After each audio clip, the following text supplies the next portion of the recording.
Hello, everybody. I have a story for you that every single year, around the beginning of the year, I think about this story. And I'm always amazed of what my mother did, how I behaved. So I want to tell you this story, and maybe it will inspire you. Maybe it will give you food for thought. So we moved from one city to another city. It was our first year, our first school year at a new city called Kfar Saba in central Israel. And I remember the day before, the night before, my mom said that she can't take us to school. So we have to go by ourselves, meaning I, entering fourth grade, had to take my first grade sister and go with her to a school. Now, the school was not in our neighborhood. We had to take a bus. I remember the bus number even, bus 29. And we had to walk to the central bus station in the town and take that bus. And the night before, coming from a whole new school, from a whole new city where we had uniforms, like a blue shirt and a dark blue skirt and tennis shoes, we ironed it. We made sure it was just ready to go. And the next day at 6:30 a.m. or whatever it was, I woke up, got dressed, dressed my sister, and held her hand. And here we go to the bus stop in the central bus station. And when we arrived there, we saw all these buses, like maybe 20 buses. And we thought, which one should I take? So I knew that I needed to take bus number 29. And so I was looking for it. Fourth grade, 10 years old. I found the bus. I got onto the bus, paid with my sister, holding her hand, paid the bus driver and asked him, where should I get off the bus? And he said to me, you have to get off on the third station. So I did. But before that, we were in the bus. There's a lot of kids on the bus and parents. And everybody seems to be talking to one another. Nobody's wearing a uniform, only me and my sister.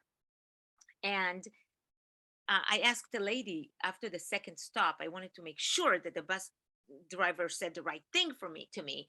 And yes, she said, yes, you have to take, you have to get off at this station. So we did.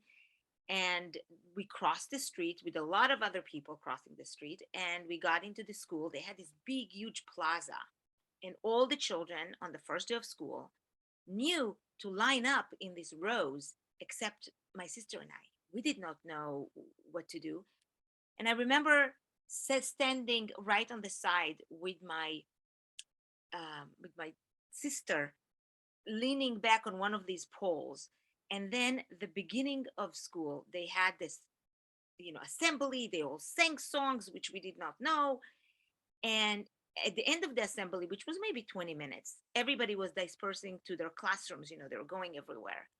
And except my sister and I, we did not know where to go. So she was looking at me, first grade, she was looking at me.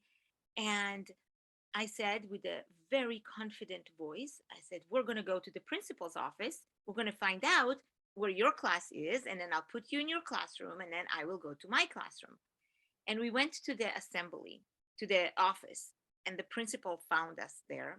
And she said to me, where's your mom? And I said, or your dad? And I said, well, my parents are working. They can't come. I'm here with my sister, and I want to make sure she's in the right place before I go to my classroom. And the principal told us where to go. And I remember putting my sister in her class and only after that finding my own spot. And I remember by the time I got to my fourth grade classroom, all the kids were there sitting, the teacher was there, they were talking. And I was like the newcomer, and everybody was quiet as I walked in with my uniform that no one was wearing. So imagine how I felt. No one knew what is going on. Like, where is this girl coming from?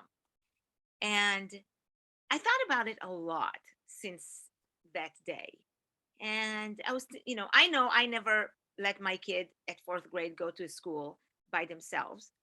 And I knew that always I had to see the story from a different lens. I could look at it from the lens of, oh me, oh my, my I was miserable, what a traumatic event. Here it is, I'm 10 years old and I'm taking my sister who is 6 years old, and I'm walking with her to school on a bus in a city we don't know.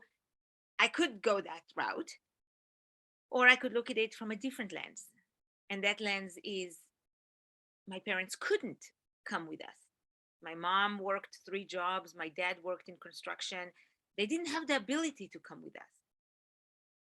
Or I could look at it from a different lens yet. And I choose to go with the third lens, which I want to share with you. And that lens is that my behavior instilled in my mother the belief that I can do it, that I can be in charge of my younger sister. And that confidence was instilled back in me, that I am capable of it. I chose, I think, the idea that my mother chose me to be the leader because she believed in my ability to be a leader. So, what do you, here's my ask of you, what do you do to show confidence and trust in other people? Either they may be your children, or they may be somebody at your work that is assigned with a new task and they're new, they don't know. How do you instill in them that confidence that then keeps on paying forward? My mother had a confidence in me. I developed confidence in myself. And my mother had this confidence because of my behavior. I led her to believe that I can do it, even though I've never asked to actually take my sister on the first day of school.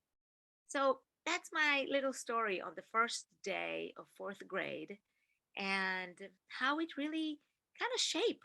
It kind of shaped this incident and many others, shaped who I became. That confident person, that person that believes in themselves, loyal to her family. So think about the stories of other people believing in you, trusting in you, instilling in you the confidence that you can do things that maybe you thought you couldn't. That's my story today. I hope you're all well. See you next time. Bye.